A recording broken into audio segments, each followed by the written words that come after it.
وانا ملاقيها ملقى وما عرفت اختل. انا اشتهم طقلو ومطقني تشيلات، ما علمني ابوي من اللي ميض جفل. هي عشرة عمر ويغزر الدخان، ما خاويتها وشاجورها موشل. حلو عيده. انا ابن العراق اللي ما عرفت الذل.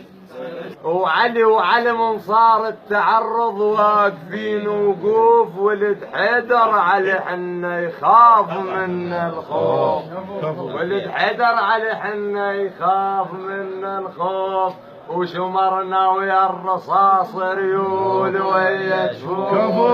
وشمرنا ويا الرصاص ريول ويا جفوف.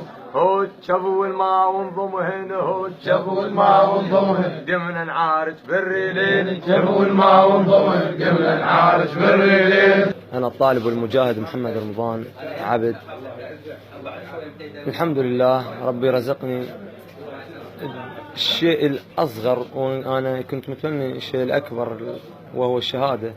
الحمد لله تمت إصابتي في هذا التعرض الأخير، وفقنا ورزقنا هذا الرزق العظيم، وهذا اني اعطيهن هديه والله.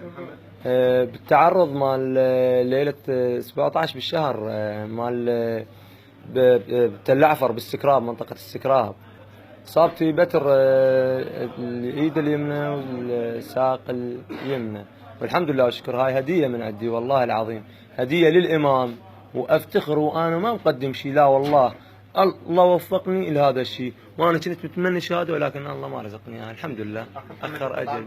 انا طالب كليه تقنيه اداريه باب المعظم، قسم سيطره نوعيه جوده، اداره الجوده الشامله. مجرد تفكير بهاي الاصابه ما جاي افكر، ومفتخر واشوف الناس، بس انا اقول خادم، والله خادم للناس، لان انا قدمت ايدي ورجلي حتى تستمر الحياه، حتى الناس ترجع، حتى ديمومة الحياة تستمر.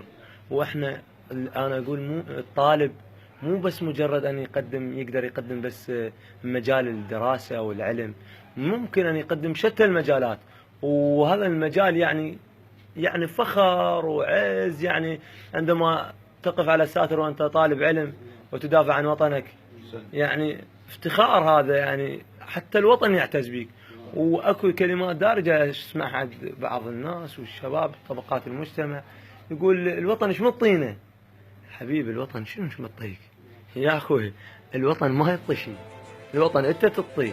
فانا اقول للشباب، اقول لاخواني يابا قدموا، ترى الوطن هذا يستاهل، والله يستاهل. وطن المقدسات، وطن الحب والتعايش والامن والسلام.